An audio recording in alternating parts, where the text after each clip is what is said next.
안녕하세요. 저는 다음 달 출산을 앞둔 30대 후반의 임산부입니다. 이 시기 임산부 대부분은 남편과 함께 아기용품을 준비하고 태어날 아기의 얼굴을 상상하며 행복한 시간을 보내겠지만 저는 남편과 이혼하고 친정엄마와 함께 출산 준비를 하고 있어요. 제 이야기를 적기 위해 지난 임신 기간을 떠올려 보니 다사다난이라는 단어가 떠오릅니다. 제 인생을 통틀어서 이렇게까지 화를 낸 적이 있었나 싶을 정도로 화를 많이 냈고 잘 풀리지 않은 현실에 답답해하며 스트레스를 많이 받았던 것 같아요. 출산을 앞두고 마음으로만 간직하고 있기에는 너무 속상하고 힘들어서 오늘 여기에 저의 한풀이를 한번 해볼까 합니다. 아는 동생의 푸념이라 생각하시고 끝까지 잘 들어봐 주세요. 우리 규민이가 대기업에 다니는 거 아시죠? 제가 혼자 이렇게까지 아들을 키우기 정말 힘들었어요. 그래서 저는 같은 대기업에 다니는 여자와 결혼을 시키려고 했는데 사람 인생은 우리네 마음대로 안 되네요. 그렇죠? 이야기를 시작하려니 상견례 날 시어머니가 하신 말씀이 먼저 떠오르네요.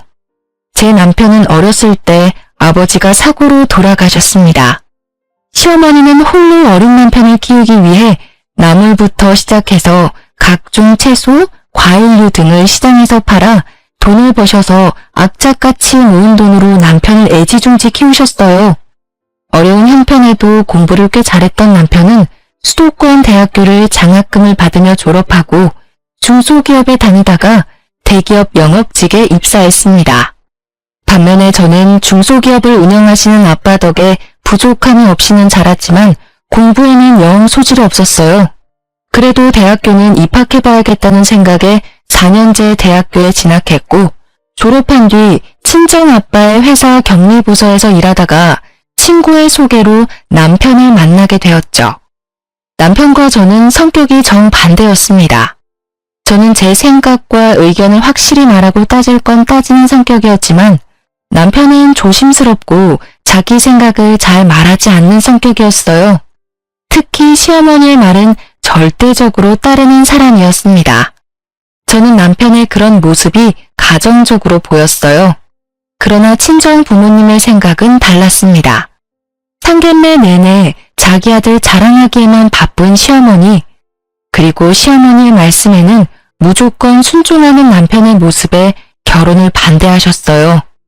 그때 부모님의 말씀을 듣고 결혼을 하지 말았어야 했는데 사랑의 콩깍지가 제대로 씌워진 저는 그 당시에 애타는 부모님의 마음이 하나도 보이지 않았습니다. 상견례를 마치고 집에 온 부모님은 걱정스러운 표정으로 저에게 한마디를 하셨어요. 너 꼭이 결혼해야겠니? 엄마는 아무래도 너가 그 집으로 시집가면 시어머니와 남편의 등살에 너무 힘들 것 같아. 에이, 엄마, 나 못 믿어? 그동안 회사 사람들이나 거래처 직원들이랑 트러블이 있을 때도 대화로 잘 해결했잖아. 걱정하지 마. 우리 딸이 잘할 거라고 믿기는 하지만 그래도 회사 생활과 결혼 생활은 달라. 엄마는 너가 결혼하면 너무 고생할 것 같아. 너 시어머니 될 사람 말이다.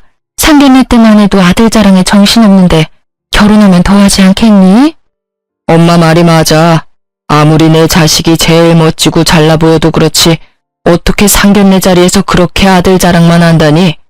솔직히 우리는 너가 원하지 않는다면 결혼 굳이 시키지 않을 생각이다. 부모님은 끝까지 시댁에 대한 좋지 않은 감정을 드러내시며 결혼을 반대하셨지만 그래도 저는 저 자신이 똑부러지고 현명한 사람이라는 착각 속에 빠져 잘할 수 있다고 고집부렸어요. 결국 부모님은 마지못해 우리의 결혼을 허락하셨습니다. 이렇게 우여곡절 끝에 결혼식을 마치고 2주가 지난 주말이었어요. 남편은 회사에 밀린 일이 많다며 출근을 했고 저는 그날따라 너무 피곤해서 낮잠을 자고 있었습니다. 한참 단잠을 자는데 누군가가 문을 두드려서 나가보니 시어머니가 오셨더라고요. 진화야, 너는 남의 돈 벌어먹는 것이 얼마나 힘든 일인 줄 아니? 너는 그동안 너네 아빠 회사에서 마음 편하게 생활했겠지만 우리 규민이는 아니란다. 오늘만 해도 너는 주말이라고 낮잠을 자지만 우리 아들은 회사에 출근해서 돈 벌고 있잖아. 얼마나 힘들겠니? 그러니까 네가 규민이 아침밥도 잘 챙겨주고 내조도 잘 해주고 해라. 아침밥이요? 규민이 아침에는 소화 잘 안 된다고 뭐 안 먹던데요. 규민이가 뭐니 규민이가. 너가 규민이랑 동갑이라고 해도 어른들 앞에서는 규민이가 아니라 여보나 당신이라는 호칭을 붙이고 존댓말을 써라. 이제 가장인 남편한테 반말이 가당키나 하니? 규민이는 너한테 존댓말 안 쓰더라도 너는 가장인 남편에게 당연히 존댓말을 써야지. 그리고 나는 규민이의 아침을 챙겨주지 않았지만 너는 규민이가 밥을 먹든 안 먹든 무조건 아침밥 챙겨. 넌 규민이 마누라잖아. 시어머니는 자신도 챙겨주지 않은 아침밥을 제게 챙기라고 상하였습니다. 게다가 동갑인 남편에게 존댓말을 쓰라니 그저 황당했어요. 무슨 동갑끼리 존댓말을 써요. 서로 쓰는 것도 아니고 저만 일방적으로 남편에게요?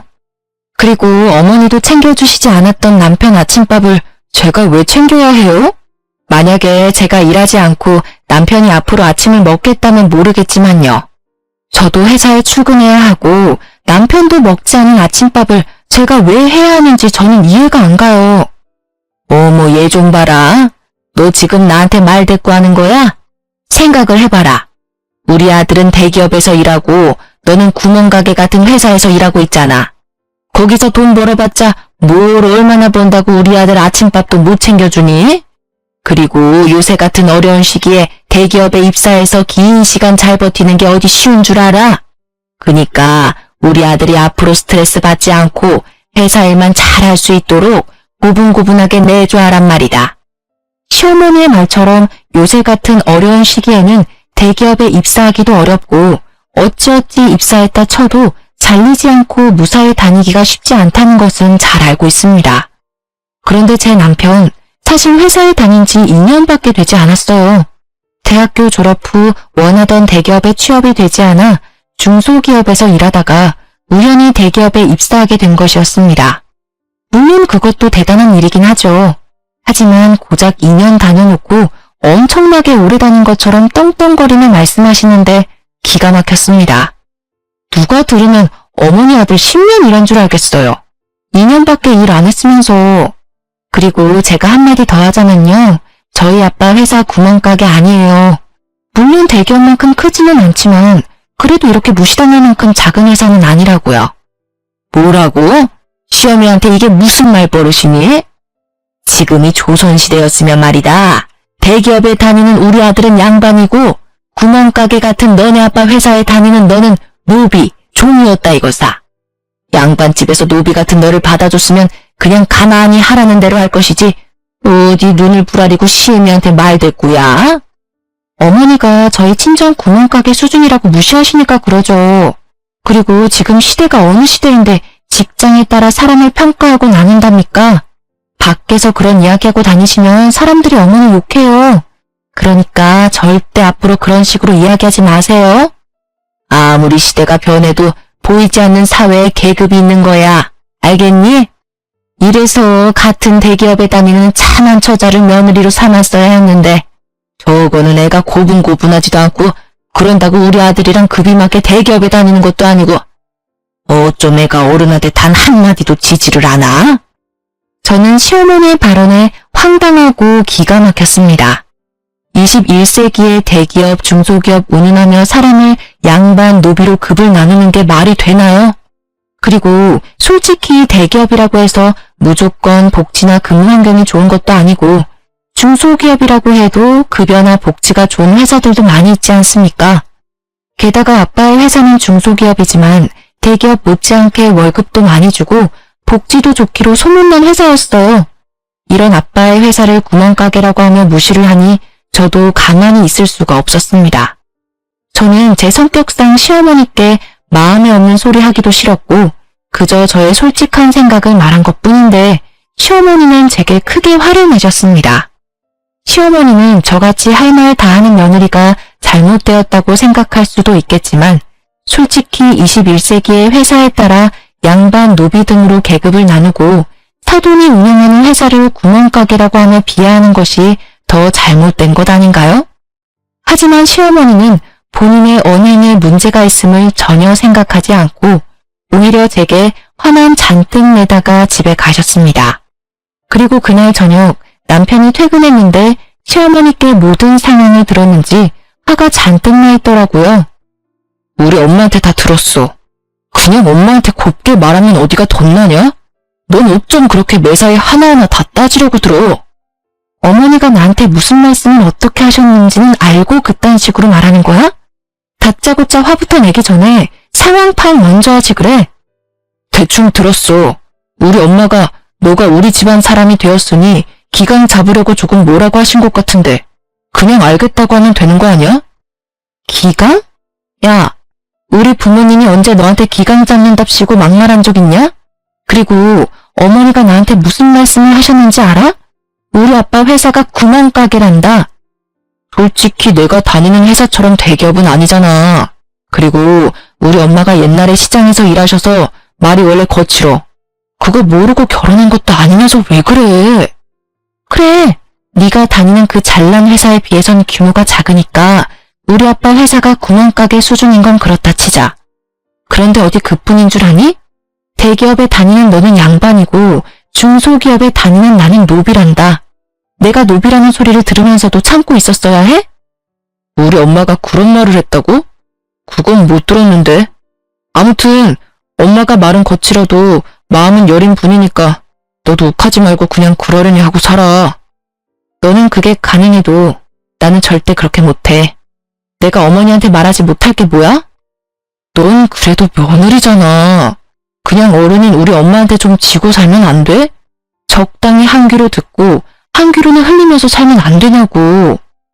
야, 내가 너랑 결혼하면서 너네 집 힘들다고 해서 이 집도 해오고 결혼식 비용이나 혼수도 다 반반으로 했는데 노비라는 소리나 들으면 무시당하면서 살아야 해? 난 그렇게는 못 살아. 솔직히 저희 부모님은 시댁에 기죽어 살지 말라는 의미에서 신혼집을 마련해 주셨습니다. 그것도 남편 회사가 서울에 있으니 남편 회사 근처로 마련해 주셨죠. 반면에 시댁은 남편이 대기업에 다녀도 경제적으로 넉넉하지 않다는 이유로 아무것도 해주시지 않았어요. 그러면서 도리만 강요하는 시어머니한테 화를 내는 저를 남편은 이해하지 못했습니다. 우리는 합의점 따위는 없는 평행선 같은 싸움을 했고 그 뒤로 남들은 깨를 볶는다는 신혼임에도 불구하고 남남처럼 아무 말도 하지 않고 지냈어요. 그렇게 일주일이 지났습니다. 한동안 냉전 상태였던 남편이 제게 할 말이 있는지 쭈뼛쭈뼛 다가오더라고요. 다음 주 주말에 약속 잡지 마. 사실 엄마가 이모들이랑 개모임에서 1년에 한 번씩 펜션 잡아서 1박 2일로 놀러가. 이번에는 우리 쪽에서 준비해야 하는 차례라서 다음 주로 펜션 예약해놨어. 너도 같이 가야 해.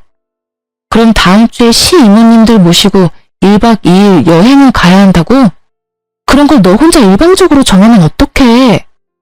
내가 말을 하려고 해도 너가 화가 잔뜩 나 있는데 어떻게 말을 거냐? 뭐 어찌됐든 지금 말하잖아.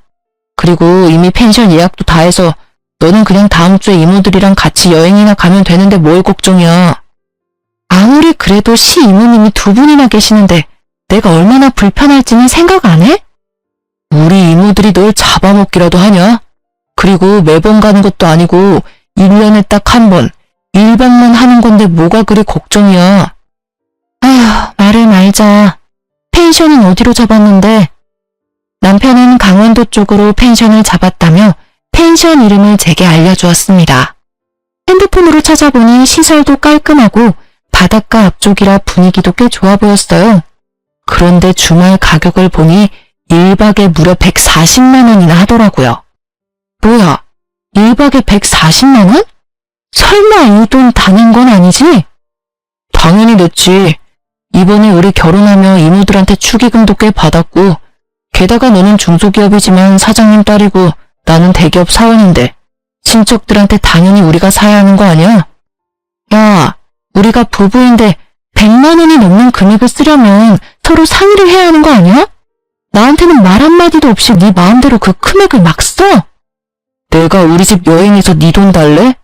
어차피 내가 번 내 돈으로 펜션 비용 결제하겠다는데 뭐가 잘못됐어? 넌 좀 따지고 들지 마. 우리는 서로서로 이해하지 못했고 그 뒤로도 만나기만 하면 원수처럼 싸워댔습니다. 하지만 원래 신혼 때는 치약 짜는 것이나 양말 벗는 것과 같은 사소한 것으로도 많이 싸운다고들 하니까 남편과 저 또한 서로 맞춰가는 과정이라고 생각했어요. 그렇게 일주일 뒤 저는 시어머니와 시이모님들을 모시고 남편이 예약한 펜션으로 떠나게 되었습니다. 확실히 1박에 100만 원이 넘는 곳이라 그런지 시설이 정말 좋았고 그래서인지 시어머니도 시이모님들 앞에서 뿌듯해 하시는 것이 보였어요. 비싼 곳이라 그런지 정말 좋구나. 그런데 이거 누가 돈을 냈니? 당연히 내가 돈 냈지. 근데 왜요? 참나. 우리 아들 주말에도 쉬지 않고 일했는데 그 돈 쓰기 아까워서 그러지. 다음부터는 진아 네가 번 돈으로 펜션도 예약하고 하려무나. 저번에 그랬잖아. 너희 친정 구멍가게 수준 아니라고. 어디 너희 친정 수준 한번 봐보게. 다음 여행 때는 진아가 펜션도 직접 예약하렴. 그래. 우리 동생도 이제 좀 여유롭게 살아야지. 솔직히 우리 동생 그동안 혼자 규민이 키우면서 힘들었으니 이제 노년에는 며느리 효도 받으면서 살아야지 않겠어? 진아 너가 이제 시어머니 잘 모시고 여행도 좋은 곳에 여기저기 다니고 해. 맞아 진아야. 우리 엄마 고생 많이 하셨으니까 이제 우리 엄마한테 효도하면서 살아. 가재는 개편이라더니 시이모님들과 남편은 하나같이 시어머니한테 효도해야 함을 강조하셨습니다. 물론 시어머니가 그동안 혼자서 많은 고생하신 것은 충분히 알겠으나 그 고생을 하며 남편을 키운 거지 저를 키운 건 아니잖아요. 막말로 시어머니가 저 아기 때 저를 돌봐주신 것도 아니고 제가 학교 다닐 때 학비를 대주신 것도 아닌데 제가 왜 시어머니한테 효도할 것을 강요받아야 하는지 이해가 잘 되지 않았습니다. 시간이 벌써 6시네. 배고프다. 얼른 저녁 먹자. 며느리야, 너 이름이 뭐였더라? 아무튼 얼른 고기 굽고 해라. 제 이름 진화야, 이진화. 진화야, 다들 배고프니까 얼른 준비해라. 아들은 운전하느라 피곤했지? 방에 들어가서 좀 자고 있어. 밥 다 되면 내가 부를게. 알았어. 운전했더니 피곤하긴 하네. 그럼 나 조금만 잘 테니까 밥 다 되면 불러줘. 시어머니는 남편에게는 방에 들어가라고 하고 제게는 저녁상을 준비하라고 시키셨습니다. 솔직히 저희 친정은 항상 다 같이 식사를 준비하고 여행 왔을 때는 아빠가 거의 요리를 하셨거든요. 그런데 아무도 일어나지 않고 제게만 이것저것 음식을 시키며 빨리 밥을 달라고 재촉하셨습니다. 솔직히 기분이 좋지는 않았지만 그래도 시어른들을 모시고 처음으로 여행을 온 것이니 잘 보이고 싶은 마음에 저 혼자 저녁을 준비를 했어요. 아직도 멀었니? 우리 백가족이 등에 붓겠다. 저 혼자 하려니 시간이 늦어지네요. 많이 배고프시면 어머니도 오셔서 좀 도와주시겠어요? 지금 며느리가 시어머니한테 일을 시키는 거야? 요새 참 세상이 편해졌나 보네. 나는 젊을 때 시어머니 말에 찍소리도 못했는데. 시어머니와 시이모님들은 배고프시다면서 손 하나 까딱하지 않으셨고 결국 저 혼자 모든 음식을 준비해야 했습니다. 얼추 준비가 다 되자 시어머니는 방에서 자고 있던 남편을 불렀어요. 저는 제가 모든 준비를 했으니 남편이 고기를 구워줄 것이라는 생각에 남편에게 집게와 가위를 건넸습니다. 진아야, 뭐하니? 얼른 고기 구워. 설마 고기 우리 아들이 구우라고 집게를 건네는 거야? 우리 아들 여기까지 운전하고 와서 피곤해. 그러니 너가 하렴. 시어머니는 당연하다는 듯 저에게 고기 굽기를 시키셨고 분위기상 어쩔 수 없이 제가 불판 앞에 서게 되었습니다. 고기를 굽는데 제게 그 누구 하나 쌈을 싸주거나 고기 한 점 먹어보라고 말하지 않더라고요. 남편이라는 작자 역시 자기 입으로 고기 넣고 술 먹기 바빠 저는 보이지 않는 듯 했습니다. 애미야, 고기가 다 떨어져 가는데 고기 아직 멀었니? 얘가 왜 이 손이 느리니? 그리고 상추도 다 떨어졌으니 좀 씻어오느라. 쌈장도 없다. 쌈장도 덮어와. 오는 길에 소주도 부탁해. 그 자리에 있는 모두는 저를 여기서 일하는 직원 정도로 생각하는 것 같았고, 순간 저는 여기서 이런 사람들을 위해 왜 고기를 굽고 있어야 하는지 모르겠더라고요. 너무 화가 난 저는 집게를 내려놓고 그들에게로 다가갔습니다. 저는 직원이나 도우미로 온 것이 아니에요. 왜 저만 고기를 굽고 잔심부름을 해야 하죠? 제가 일한다고 일당을 받는 것도 아닌데요. 장규민, 너 고기 먹을 만큼 먹었으니까 이제 네가 직접 해. 우리 아들 평일에도 힘들게 일하는데 너는 여행 와서도 꼭 우리 아들을 잡아야 속이 후련하니? 이 집 며느리 성격이 장난 아니네. 그럼 여기서 고기를 네가 구워야지 누가 구워? 평일에는 일하고 오늘은 운전하느라 힘든 우리 조카가 굽니? 아니면 나이든 우리가 굽니? 일할 사람이 너 말고 또 누가 있어? 원래 이런 데서는 당연히 며느리가 해야 하는 거야. 죄송한데 저는 온 가족이 다 함께 식사 준비하는 집안에서 자라서 이모님 말씀대로 하지는 못하겠네요. 그리고 자꾸 남편은 평일에 일하느라 바쁘다고 하시는데 저도 평일에 일하느라 바쁘고 피곤해요. 그래봤자 너네 부모님이 운영하는 코딱지만한 회사인데 거기서 일해봤자 무슨 일을 얼마나 한다고.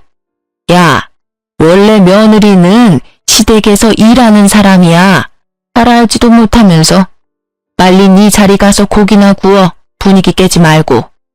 저는 이런 대우 받으며 이 자리에 더는 못 있겠네요. 그리고 제가 여기 있어서 분위기가 깨지는 것 같으니 저는 집으로 가겠습니다. 저 빼고 가족끼리 좋은 시간 보내세요. 참, 밤이라서 버스가 없으니 제가 자동차 끌고 갈게요. 내일 새벽부터 버스 다닐 테니까 알아서 버스 타고 오세요.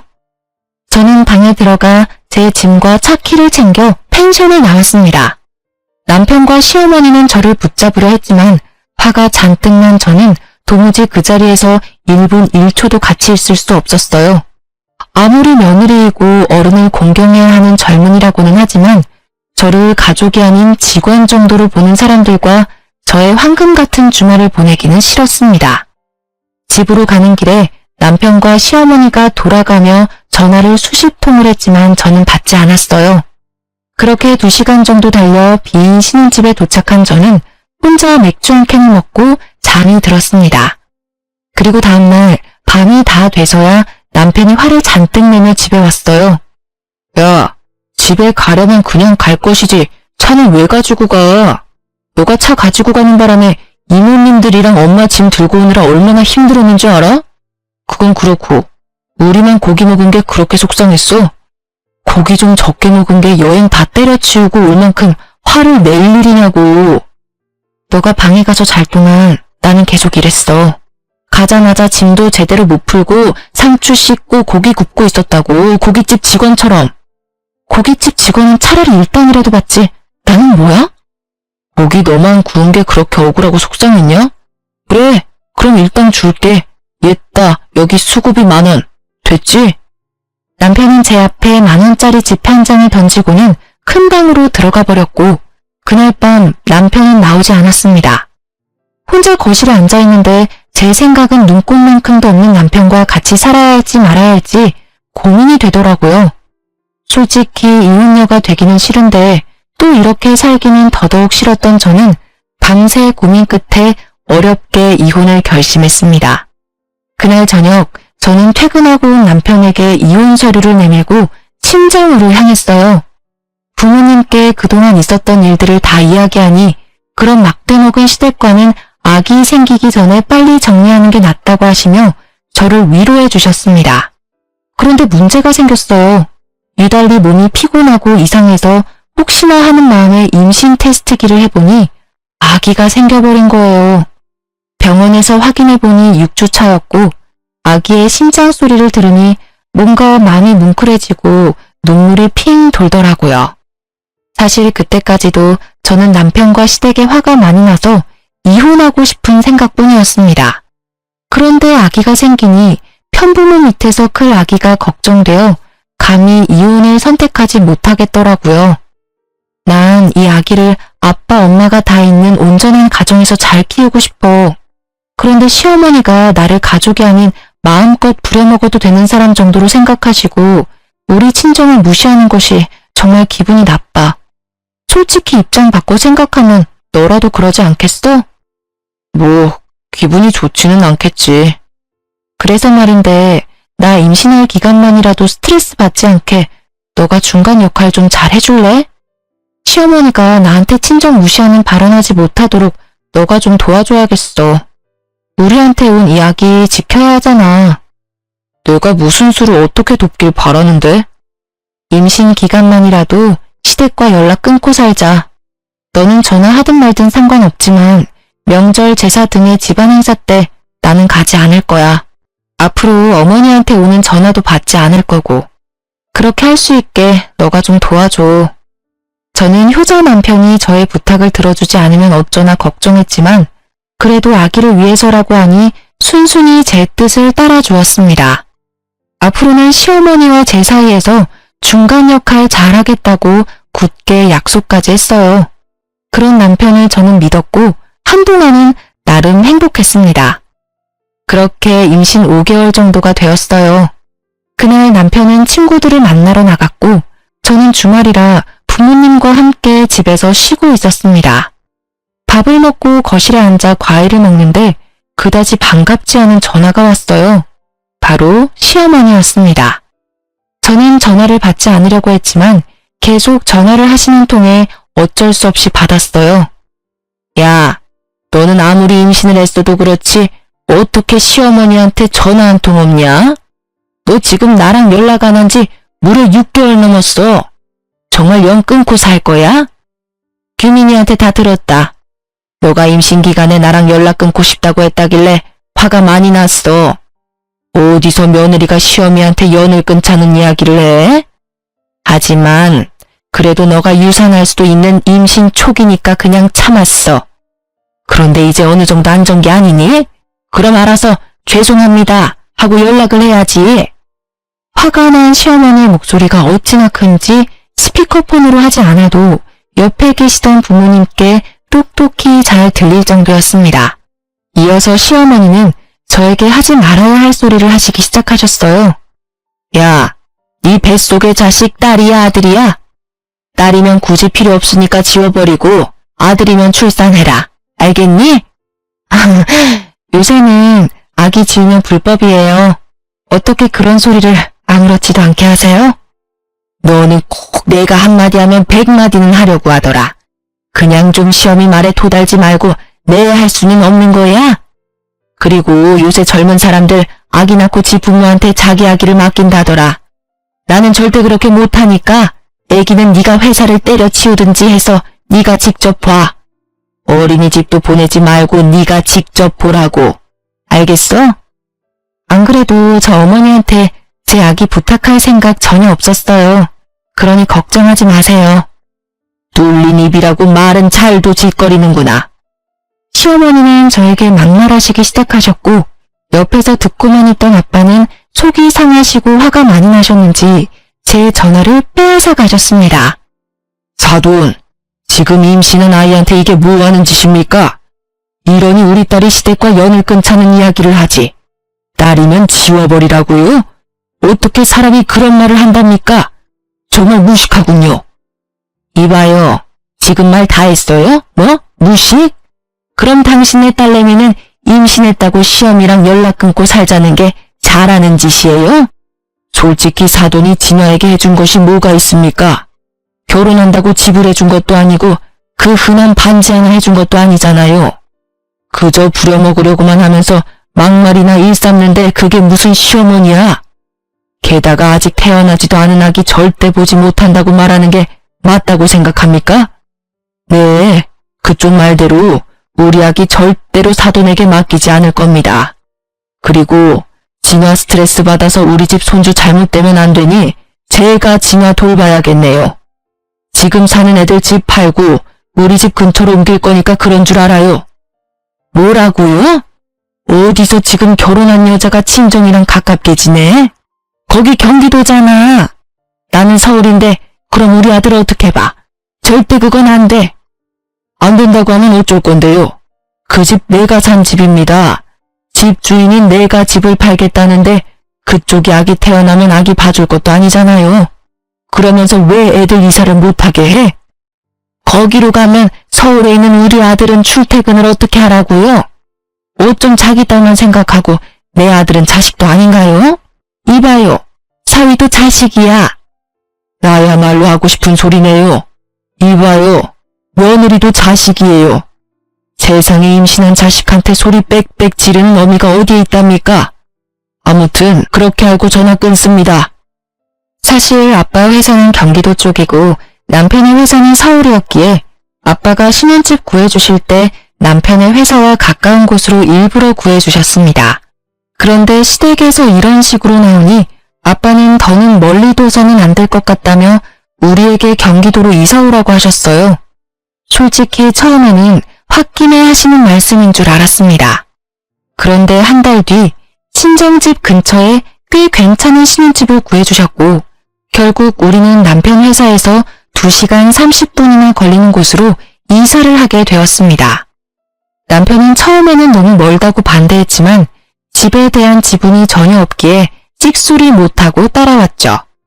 그런데 출산 3달을 앞두니 배가 많이 나와 점점 힘들었고 집에 있는 남편에게 도와달라고 했지만 남편은 자신도 바쁘다며 신경도 써주지 않았어요. 주말에 친정에서 부모님과 함께 보내고 있는데 시어머니한테 전화가 왔습니다. 니네 부모 옆에서 사니까 좋냐? 너 오늘이 무슨 날인지는 알아? 무슨 날인데요? 어머니 생신도 아니고 남편 생일도 아니잖아요. 네 시아버지 제사이다. 며느리가 돼서 어떻게 그런 것도 모르니? 그니까 얼른 우리 집으로 튀어와. 참, 우리 아들은 너네 아빠 때문에 매일 5시간씩 출퇴근하느라 힘들 테니 반드시 너 혼자 와라. 알겠니? 시어머니는 오늘 제사이니 오라는 말만 하시고 끊으셨습니다. 사실 저는 전날 병원 검진에서 임신성 당뇨에 저혈압이 심하다며 되도록 멀리 다니지 말라는 주의를 들었어요. 그래서 배가 잔뜩 나온 이 몸으로 서울까지 가기에는 무리였습니다. 게다가 제가 시댁에 가면 가정부처럼 일만 하다 올 것이 뻔했고 무엇보다 아버지 제사에 아들인 남편도 참석 안 하는데 얼굴 한 번 못 본 제가 굳이 갈 필요는 없잖아요. 그래서 저는 시댁에 가지 않고 친정에서 낮잠을 잤어요. 그렇게 3시간 정도 지났으려나요? 계속 들리는 진동소리에 잠이 깨서 핸드폰을 보니 시어머니가 전화를 100통이나 하셨더라고요. 지금 전화 받아봤자 욕설만 들을 것이 뻔하기에 저는 계속 울리는 핸드폰을 받지 않았습니다.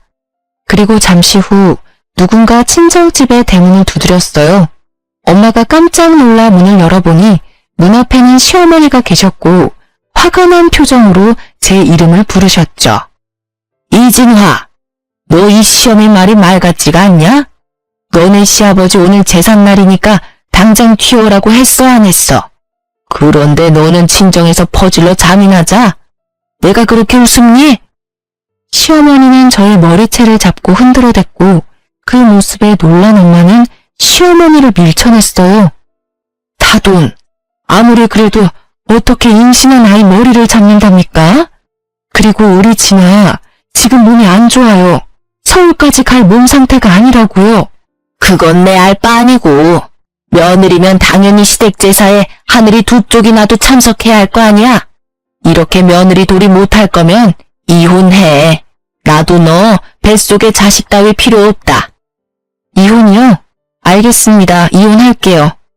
안 그래도 며느리 집안 노비로 보는 어머니랑 중간 역할 제대로 하지도 못하는 남편 때문에 힘들었는데 잘 됐네요. 아기에게는 아빠와 엄마가 같이 있는 환경이 좋을 것 같아 어떻게든 살아보려고 했었는데 이런 시어머니와 남편 밑에서는 아기가 보고 배울 게 하나도 없겠네요. 시어머니는 제가 덥석 이혼하겠다고 하자 잠시 당황하는 기색을 내비쳤습니다. 그래도 이미 내뱉은 말을 취소할 수는 없겠는지 오히려 더 큰 소리를 내시더라고요. 그래, 잘 됐네. 사실 그동안 우리 아들은 대기업 다니는데 며느리는 이름도 모르는 하찮은 회사 다녀서 부끄러웠다. 이참에 너네 둘이 갈라서고 우리 아들이랑 급이 많은 대기업 며느리 한번 얻어서 자랑 좀 하고 다녀보자. 대기업 아들의 며느리요? 아들이 말 안 했나 보죠? 어머니, 일을 어째요? 이제 그쪽 아들 대기업 직원 아니에요. 뭐? 뭔 소리야? 우리 아들 대기업 잘 다니는데 무슨 소리를 하는 거야? 임신하더니 정신도 나버렸니? 시어머니는 여전히 남편이 대기업에 다니고 있는 줄로만 알고 계셨습니다. 저는 원래 시어머니와 따로 연락을 안 했는데 남편 역시 자신이 회사에서 잘린 사실을 말하지 않았던 것이죠. 어머니, 아니지. 아줌마의 그 대단한 아들이요. 매일 지각해서 회사에서 권고사직 당했어요. 그 잘난 대기업에서 잘렸다고요. 아시겠어요? 시어머니는 제 말을 끝까지 믿지 못하겠다고 하며 친정집을 박차고 나가셨습니다. 사실 경기도로 이사하고 남편은 2달도 안 돼서 해고당했어요. 남편이 하던 일이 영업이라 거래처와의 신뢰가 정말 중요한데 남편이 중요 거래처와 미팅을 늦게 와서 거래가 여러 번 취소되었다고 해요. 솔직히 더 젊고 능력 좋은 사람들이 줄 서서 기다리는 대기업에서 기업 이미지 깎아먹는 남편을 계속 데리고 있을 필요는 없잖아요. 그래서 권고사직을 당하게 되었죠. 반면 저는 여전히 아빠 회사에서 일하고 있었습니다. 그날 저녁 부모님은 남편을 불러 둘이 당장 이혼하라고 하셨어요. 저는 알겠다고 했으나 남편은 그래도 아기가 생겼는데 죽어도 이혼 못 해주겠다고 고집을 피우더라고요. 뱃속의 아기를 생각한다는 사람이 너네 엄마 하나 제대로 막지 못하냐? 솔직히 너네 엄마가 그동안 나한테 얼마나 막말을 했어? 게다가 오늘은 너네 아빠 제사인데 오지 않았다고 여기까지 쫓아와서는 내 머리채를 잡더라. 나는 내 자식이 이렇게 폭력적이고 말도 무식하게 하는 어머니를 닮을까봐 무서워. 앞으로는 내가 잘할게. 그러니까 제발 나 한 번만 봐주라. 우리 아기 아빠 없는 자식으로 키울 거야? 요새 여자 혼자 아기 키우기가 얼마나 힘든데. 너같이 무능하고 엄마만 알고 자기 가족들은 모르는 사람을 아빠로 두는 것보다는 나 혼자 아기 키우는 게 훨씬 더 나은 것 같아. 그러니까 헛소리 그만하고 우리 이제 갈라서자. 그러게 처음부터 잘했어야지. 짐 안 빼면 네 집 모조리 다 버릴 테니까 그런 줄 알아. 남편은 무릎까지 꿇으며 이혼하기 싫다고 하며 빌었지만 저는 이미 남편에 대한 신뢰를 잃었기에 하루라도 같이 살 수가 없었습니다. 그렇게 남편은 한참을 울며 빌다가 친정에서 나갔고 저는 그날 밤 친정에서 잠을 잤어요. 다음날 회사를 마치고 신혼집에 가보니 여전히 남편의 짐들이 있었습니다. 확 버리려다가 그래도 최소한의 예의는 지키고 싶어서 남편의 짐을 대충 구겨넣고 시댁에 퀵으로 보내버렸어요. 이혼 서류와 함께요. 그리고 저는 신혼집의 비밀번호도 바꿔버리고 친정으로 갔습니다. 그렇게 3시간 정도 뒤 시어머니한테 전화가 왔어요. 아가야, 그동안 내가 정말 미안했다. 이 늙은이가 정신줄을 놨나 보다. 정말 미안해. 그러니까 그만 화 풀고 우리 아들 좀 받아주면 안 될까? 내가 손주도 잘 돌봐주고 이제는 너에게 막말도 하지 않을게. 정말 너를 내 딸로 여기며 평생을 받들며 살게. 그러니까 한 번만 화 좀 풀어주렴. 이미 신뢰도 잃고 같이 살 이유도 없는데 제가 왜 그래야 하죠? 저는 아줌마와 아줌마 아들과 더는 대화할 이유도 가치도 없습니다. 말 길어져봤자 피차 좋지 않을 테니 전화 끊을게요. 시어머니는 저를 어떻게든 붙잡고 싶었는지 말을 더 하려 했지만 저는 그냥 끊어버렸습니다. 그 뒤로 저는 경기도의 신혼집을 팔아버렸고 이렇게 저와 남편은 이혼하게 되었어요. 내심 여기에 있는 사연들처럼 남편이 이혼 못하겠다고 버텨서 소송까지 가면 어쩌나 했거든요. 그런데 다행히 남편이 깔끔하게 협의 이혼을 하더라고요. 대충 알아보니까 이혼 소송을 하는데 드는 돈이 한두 푼이 아니라면서요. 아마 남편은 백수의 집도 없고 위자료를 내줘야 할 판국이 되니 울며 겨자 먹기로 어쩔 수 없이 합의해 준 것 같았습니다. 그리고 지난주 남편이 친정집으로 저를 찾아왔습니다. 아주 꾀질지한 모습으로요. 무슨 일이냐고 물으니 남편이 대뜸 제 손을 잡는 거예요. 진아야, 나 좀 살려줘. 사실 우리 엄마가 화장실에서 얼마 전에 쓰러지셨어. 그래서 지금 사경을 헤매고 있는데 병원비가 한 푼도 없어. 제발 불쌍한 사람 돕는다 생각하고 병원비 좀 주면 안 될까? 어? 그럼 내가 정말 평생 널 은인으로 생각하고 살게. 어머, 어머니께서 그리 되셨어? 어쩌면 좋아. 너 회사도 잘리고 많이 힘들었겠다. 잠깐만. 저는 집 안으로 들어와 제 지갑을 꺼냈어요. 그리고 지갑 안에 있던 10,000원을 꺼내 들었습니다. 이를 어쩌나? 지갑에 10,000원밖에 없네? 옛다 병원비. 이거 갖고 가서 잘 치료해드려. 야, 장난해? 우리 엄마가 사경을 헤맨다는데 이러고 싶어? 솔직히 나는 이 상황에서도 자업자득이라는 단어밖에 생각이 안 나네. 너네 엄마 그동안 얼마나 나를 괴롭게 하고 막말을 일삼았니? 나를 가족은커녕 그저 부려먹을 생각뿐이셨는데 내가 왜 너네 엄마의 병원비를 보태줘? 난 그렇게 마음이 넓은 사람이 아니라서 그렇게는 못하겠다. 10,000원으로 병원비 쓰면 되겠네. 저는 10,000원을 던지고 문을 쾅 닫아버렸습니다. 이렇게 저는 출산을 앞에 두고 남편과 이혼하게 되었어요. 사실 제 아기에게 화목한 가정, 좋은 아빠를 만들어주지 못해 미안합니다. 되도록 가정을 지키며 살려고 했는데 워낙 제 성격이 세서 참지 못하고 갈라서고 말았네요. 제 사연을 듣는 청취자분들 중에는 저보다 더 현명하게 이 상황을 대처하실 분도 계시겠지만 저로서는 이게 가장 나은 방법이었습니다. 어찌되었든 저는 이미 남편과 갈라섰고 이혼한 것에 대해 후회하지는 않아요. 그리고 앞으로는 과거에 얽매이지 않고 더 강해질 것입니다. 곧 저는 엄마가 되니까요. 엄마가 되는 것이 걱정되고 많이 떨려요. 그래도 제 사연을 듣고 계시는 인생 선배님들에게 응원의 말 한마디씩 들으면 힘이 날 것 같습니다. 우리 아기 무사히 잘 태어나서 행복한 꽃길을 걸을 수 있도록 좋은 말 부탁드려요. 지금까지 제 이야기 들어주셔서 감사합니다.